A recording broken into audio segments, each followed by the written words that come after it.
नमस्कार, स्वागत है। आप देख रहे हैं अपना हिमाचल। शुरुआत बड़ी खबर से करेंगे। निर्माण कार्यों पर सीएम सुक्खू ने बड़ा बयान दिया है। सीएम ने कहा कि सड़क और घर समेत अन्य निर्माण कार्यों के लिए 40 सालों से चली आ रही व्यवस्था बदली जाएगी। इसके अलावा सीएम सुक्खू ने कहा कि भूमिहीनों को जमीन देने में एफसीए और एफआरए एक्ट बाधा बन रही है और इसको लेकर उन्होंने केंद्र सरकार को चिट्ठी लिखी है और केंद्र सरकार से राष्ट्रीय आपदा घोषित करने की मांग की है। इसके अलावा सीएम ने केंद्र से डंपिंग साइट को नोटिफाई करने की अनुमति भी मांगी है। दो तीन चीजें है। देखिए, एक तो सॉफ्ट स्टेटा में हमने कितनी स्टोरी बनाना है और हार्ड स्टेटा में कितनी स्टोरी बनाना है, उस बारे में भी चर्चा हो रही है।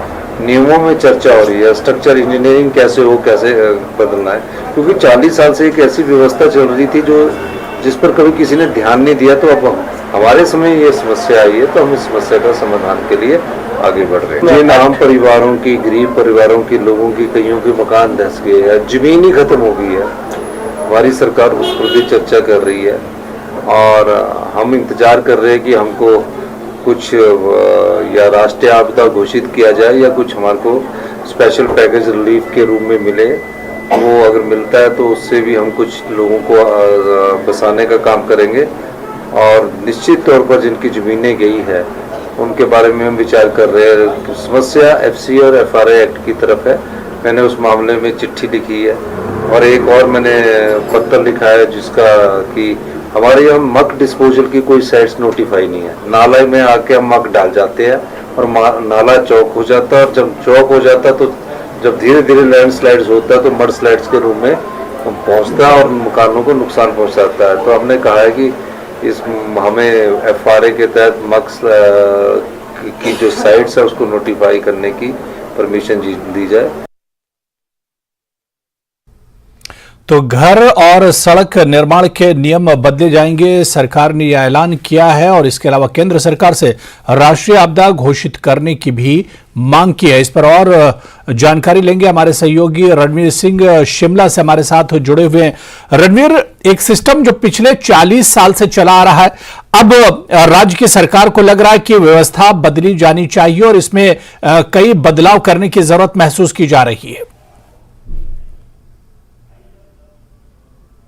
तरह का नुकसान हुआ है, खासकर शहरों की अगर बात करें, शहर जिस तरह से बसाए गए हैं, अधिकतर शहर ऐसे हैं कि जो अनप्लान्ड तरीके से बसाए गए हैं और ये जिस तरह से अवैज्ञानिक तरीके से निर्माण हुआ है, जिस तरह से लोगों ने जो है निर्माण किया है और हमने देखा है कि बेतरतीब तरीके से जो है भवनों का निर्माण हुआ है और कई तरह के जो है आरोप जो टीसीपी के जो नियम होते हैं उनकी उल्लंघना के आरोप जो है लगते रहते हैं। और शहरों में नुकसान किस तरह है, खासकर शिमला ज़िले की ही बात करें तो यहाँ पर नुकसान भी बहुत ज़्यादा है। और आपने देखा होगा कि जहाँ भूस्खलन के कारण जो बिल्डिंग गिरी थी कृष्णा नगर में और जो स्लॉटर हाउस का इलाका है उसको कंटेन भी किया गया है।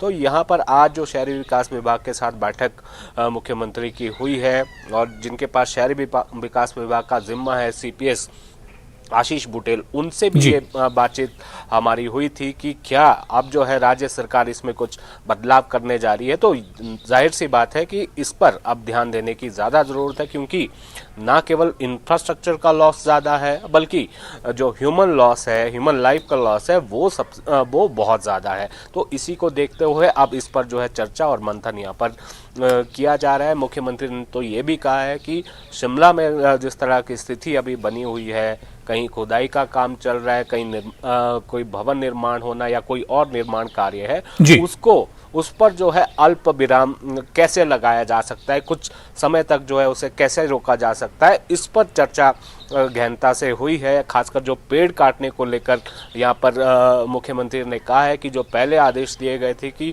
जो डेंजर लगता है उसको काटा जा सकता है, लेकिन अब मुख्यमंत्री ने ये कहा है कि इसका जो है एक सर्वे होगा, इसकी जो है इन्वेस्टिगेशन होगी, क्या सही मायनों में कोई फलानी जगह पर कोई पेड़ है, क्या वो सही मायनों में खतरा बना हुआ है। तो उस पेड़ को तो काटने की बिल्कुल बात यहाँ पर सरकार यही सोच रही है कि 40 सालों से जो व्यवस्था चली आ रही थी इसे बदलने की जरूरत है। घर और सड़क निर्माण के जो नियम है वो भी एक तरह से बदले जाएंगे। और इसके अलावा सरकार ने इस पर भी चिंता जाहिर की है कि केंद्र सरकार इसे राष्ट्रीय आपदा आखिर अब तक क्यों नहीं घोषित किया है केंद्र सरकार ने। बहुत बहुत शुक्रिया रणवीर हमारे साथ जुड़ने के लिए और इस खबर पर और अपडेट करने के लिए। चलिए आगे बढ़िए। सीएम सुक्खू ने कहा है कि शिमला में धूप खिलने के बाद भी भूस्खलन का खतरा बरकरार है और सरकार की प्राथमिकता किसानों बागवानों की फसलों को मंडियों तक पहुंचाना है। सीएम सुक्खू ने कहा कि शिमला शहर में निर्माण गतिविधियों पर अल्प विराम की तैयारी की जा रही है और स्थिति सामान्य होने तक इस पर रोक लग सकती है। इसके अलावा सीएम ने कहा कि सर्वे के आधार पर ही शिमला में पेड़ काटे जाएंगे। के बाद जब धूप लगती है तो उसके बाद और लैंडस्लाइड्स होने का खतरा रहता है, जैसे कि पिछले कल कुल्लू में लैंडस्लाइड्स हुआ।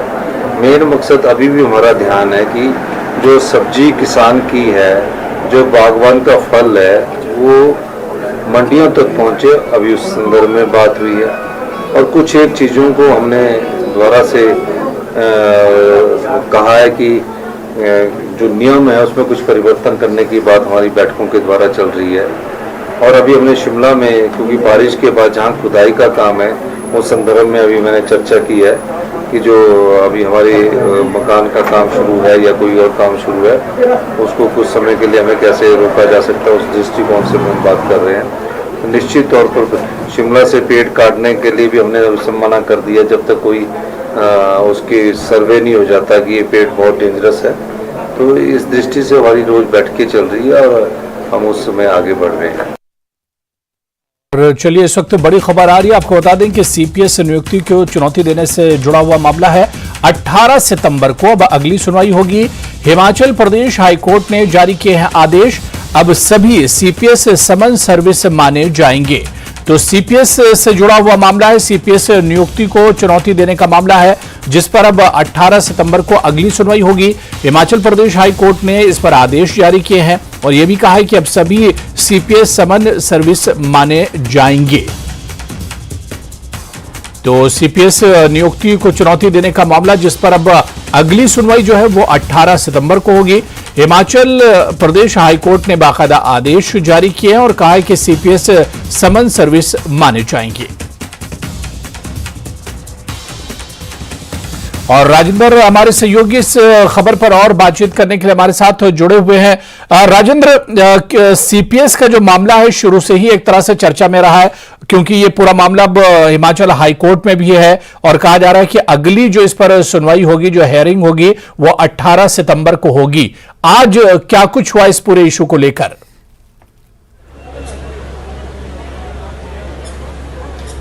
आज भाजपा की तरफ से जो 10 विधायकों की तरफ से पिटीशन डाली गई है उसके ऊपर आज चर्चा हुई और जो एडवोकेट थे सत्यपाल जैन, उनकी तरफ से आज कोर्ट के समक्ष अपना पक्ष रखा गया और उन्होंने कहा कि जिस प्रकार से बार बार समन जब दिए जा रहे हैं सीपीएस को, तो सीपीएस इसको रिसीव नहीं कर रहे हैं। दरअसल जो दस्ती होता है उनके साथ एक नोन व्यक्ति भी गया और जब ऑफिस में वहाँ पहुंचे तो वहाँ कार्यालय में, सीपीएस के कार्यालय में कहा समन लेने से इनकार कर दिया गया और ये पूरा पक्ष आज कोर्ट के सामने सत्यपाल जैन की तरफ से रखा गया। फिर उसके बाद कोर्ट ने आदेश दिए क्योंकि अब 3 ये एप्लीकेशंस हैं, 3 याचिकाएं हैं कोर्ट के समक्ष जो सीपीएस की नियुक्ति को चुनौती देती हैं, वैधानिकता को चुनौती देती हैं और हाईकोर्ट ने इन तीनों याचिकाओं को क्लब कर दिया है। लेकिन इनमें से जो एक याचिका है उसमें सीपीएस की तरफ से समन रिसीव किए गए हैं। तो कोर्ट का ये कहना आज था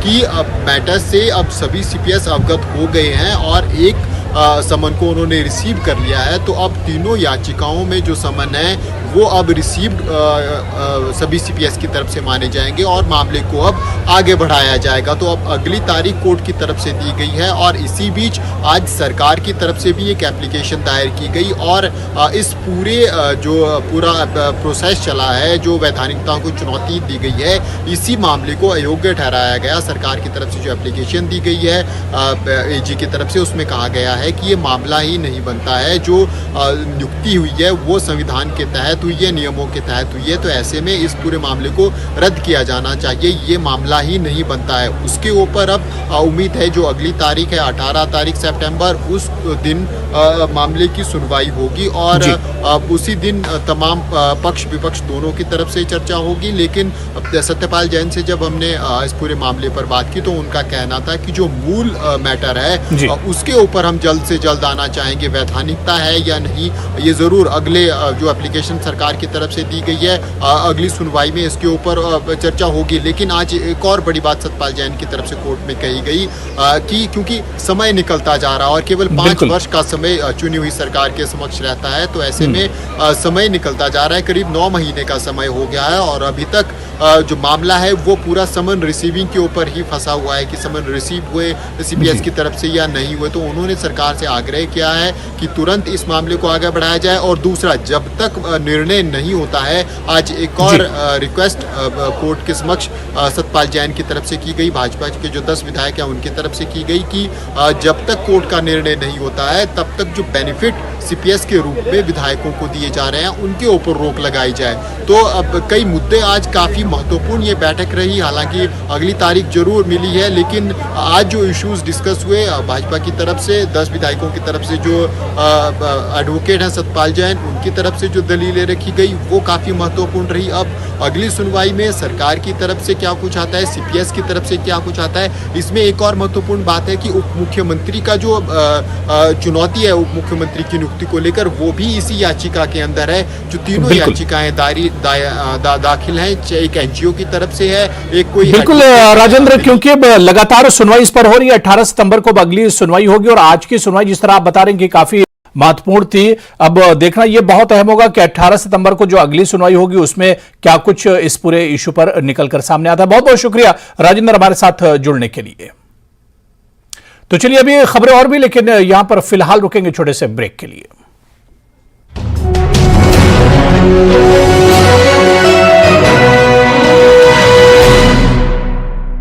हेडलाइंस प्रेजेंटेड बाय विश्व स्तरीय स्वास्थ्य सेवाओं और सही देखभाल के लिए आज ही आएं एसपीएस हॉस्पिटल लुधियाना।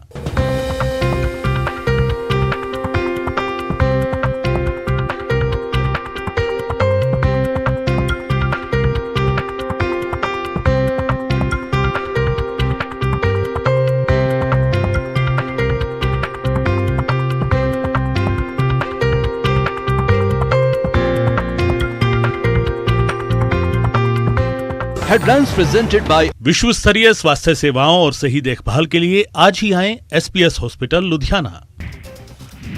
आईएएस अफसर की वायरल चिट्ठी के मामले में शिमला पुलिस को मिली बड़ी कामयाबी। पुलिस ने फर्जी पत्र की मूल कॉपी की बरामद। आरोपी मनोज ने फर्जी पत्र को किया था वायरल।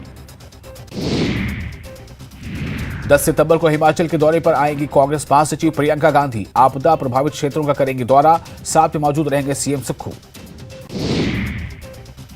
सीएम सुक्खू ने मंडी में राहत कार्य के लिए वायुसेना का जताया आभार। वायुसेना ने मंडी के दुर्गम इलाकों तक 34 टन राहत सामग्री पहुंचाने के लिए 5 दिनों में भरी थी 23 उड़ानें। शिमला के कृष्णानगर में बीमारियों का बढ़ा खतरा। लैंडस्लाइड साइट का 500 मीटर का इलाका कैंटोनमेंट जोन घोषित। लोगों की आवाजाही पर प्रतिबंध। पूरा इलाका दुर्गंध से भर गया। मंडी से कुल्लू नेशनल हाईवे फिर से बंद। सुरंग के मुहाने पर भारी मलबा गिरने की वजह से रास्ता हुआ बंद। छोटे वाहनों को वाया कटौला भेजा जा रहा।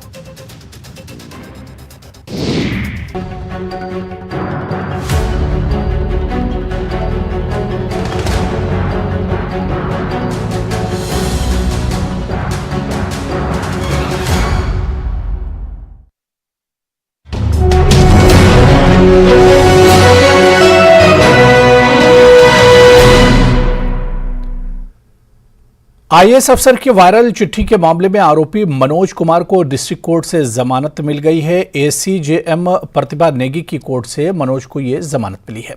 इससे पहले 3 दिन के पुलिस रिमांड पर था मनोज कुमार। इस मामले में पुलिस ने फर्जी पत्र की मूल कॉपी बरामद कर ली है और अब पत्र लिखने वाले की तलाश की जा रही है।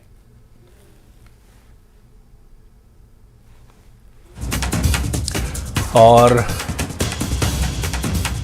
आरोपी मनोज कुमार को जमानत मिल गई है। इस वक्त की बड़ी खबर आपको बता दें, एसीजेएम प्रतिभा नेगी की कोर्ट से जमानत मिली है क्योंकि आईएएस फर्जी पत्र से पूरा ये मामला जुड़ा हुआ है, जिसमें पत्र लिखने वाले की तलाश अभी भी एक तरह से जारी है। और आपको बताते चलें कि आईएएस अफसर की वायरल चिट्ठी से पूरा मामला जुड़ा हुआ है, जिसमें आरोपी मनोज कुमार को जमानत मिल गई है, लेकिन पत्र लिखने वाले की तलाश अभी भी की जा रही है। एसीजेएम की कोर्ट से यह जमानत मिली है और लगातार इस पर कार्रवाई की जा रही है। पुलिस ने बरामद की है फर्जी पत्र की मूल जो कॉपी है, और वो कॉपी भी इस वक्त टीवी स्क्रीन पर हम आपको दिखा रहे हैं। पत्र लिखने वाले की तलाश अभी भी पुलिस कर रही है, लेकिन जो आरोपी है उसे एक तरह से जमानत मिल गई है। आईएएस अफसर की यह वायरल चिट्ठी से जुड़ा हुआ पूरा मामला है। आरोपी मनोज कुमार को जमानत मिल गई है।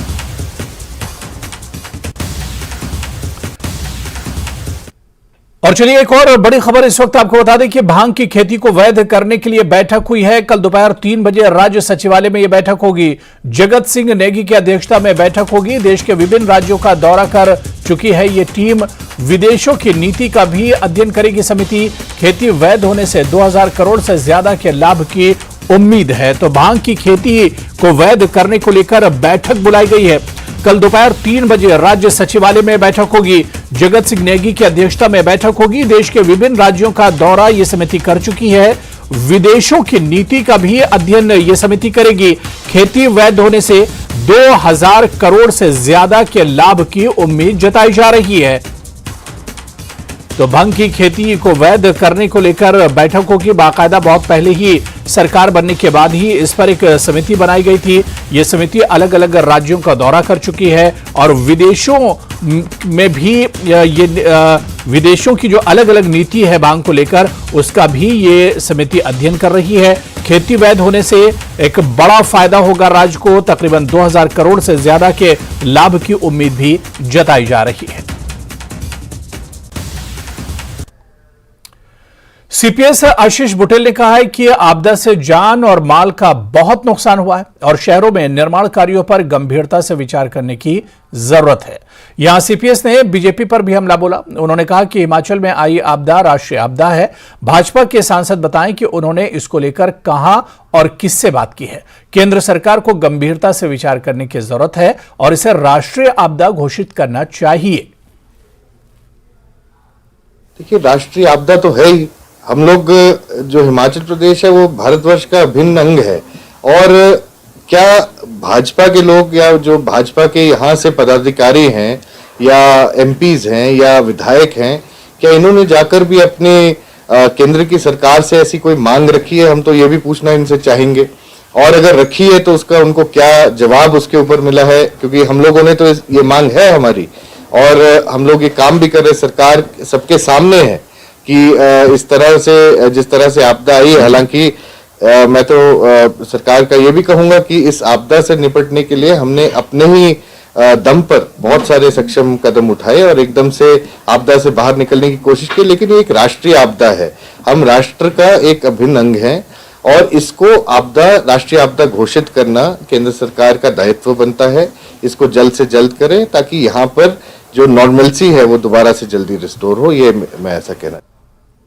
उधर राष्ट्रीय आपदा नहीं घोषित करने पर कैबिनेट मंत्री विक्रमादित्य सिंह ने केंद्र पर हमला बोला है। उन्होंने कहा कि जब उत्तराखंड और गुजरात के भुज में राष्ट्रीय आपदा घोषित की जा सकती है तो हिमाचल में क्यों नहीं? भाजपा के नेता और केंद्र सरकार को इसका जवाब देना चाहिए। उन्होंने कहा कि हिमाचल में कांग्रेस की सरकार है, क्या इसी वजह से राष्ट्रीय आपदा घोषित नहीं की जा रही है? मैं आज फिर से आपके चैनल के माध्यम से केंद्र सरकार का ध्यान हिमाचल में जो परिस्थिति आज बनी हुई है उसकी ओर उनका ध्यान आकर्षित करना चाहता हूं। प्रधानमंत्री जी हमेशा ये बात कहते हैं कि हिमाचल मेरा दूसरा घर है और आज तक हिमाचल में करीबन 350 जाने के बावजूद करीबन 10,000 करोड़ रुपए का नुकसान हिमाचल को इंफ्रास्ट्रक्चर में हुआ है और करीबन 10,000 करोड़ का नुकसान हमारी जो जीडीपी का नुकसान हिमाचल में हुआ है। आपकी एसजीएसटी का पैसा प्रदेश में टूरिज्म का जो है वो खत्म हुआ है। आपका लिकर का जो इनकम प्रदेश को होनी थी एक्साइज की वो खत्म हुई है। उसकी वजह से अनुमानित 10,000 करोड़ का नुकसान है। टोटल अगर आप इंफ्रास्ट्रक्चर को मिला के देखें तो 20,000 करोड़ का नुकसान हिमाचल को हुआ है। 300 जानें चली गई है, करीबन जो है 4000 से 5000 घर जो है प्रदेश के अंदर या तो पार्शली या फुली डैमेज हुए हैं।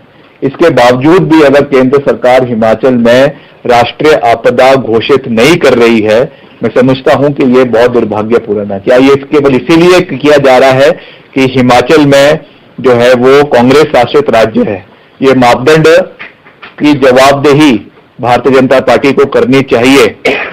जब वो उत्तराखंड में केदारनाथ में जो है वो राष्ट्रीय आपदा घोषित कर सकते हैं, जब वो गुजरात में जब हमारी सरकार थी हमने जो है वो आपके भुज में वहां पे राष्ट्रीय आपदा घोषित करी, तो यहाँ पे इतनी जाने के बावजूद, इतने घरों का नुकसान होने के बावजूद, इतनी सड़कों का नुकसान होने के बावजूद हिमाचल में राष्ट्रीय आपदा घोषित क्यों नहीं हो रही है?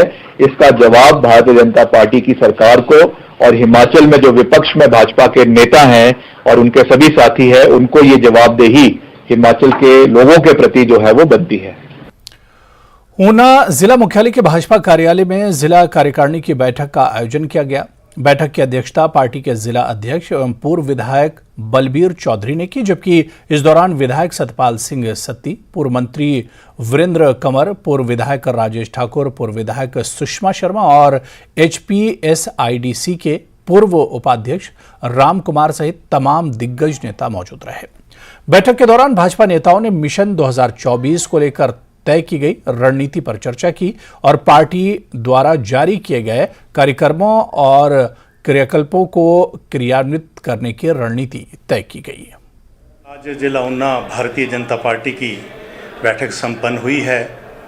इस बैठक में कुछ आगामी कार्यक्रम हैं।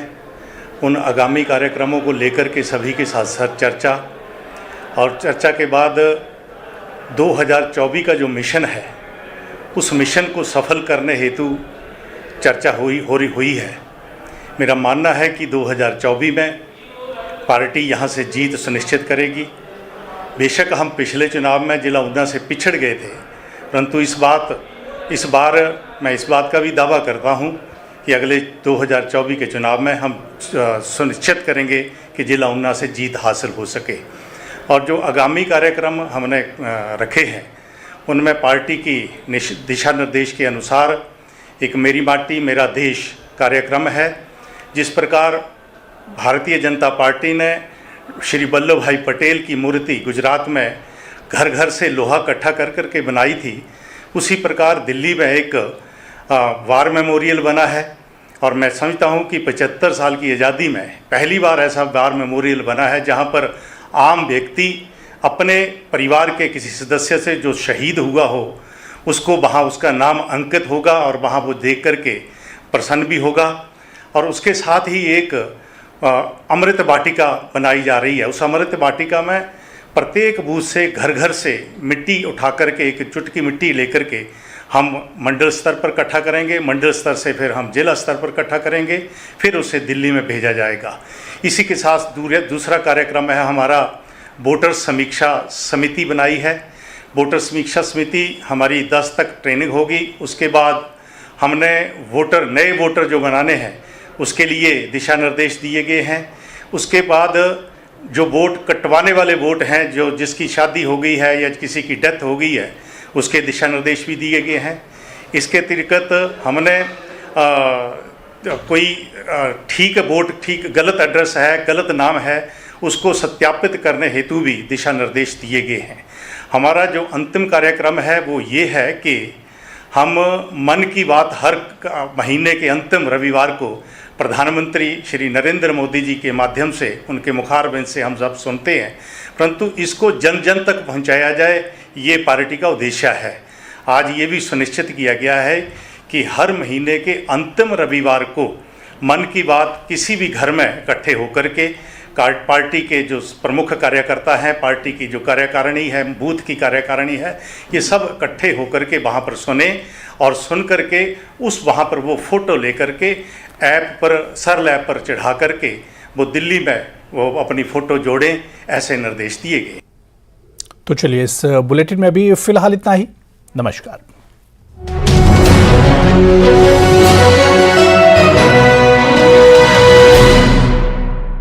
Headlines present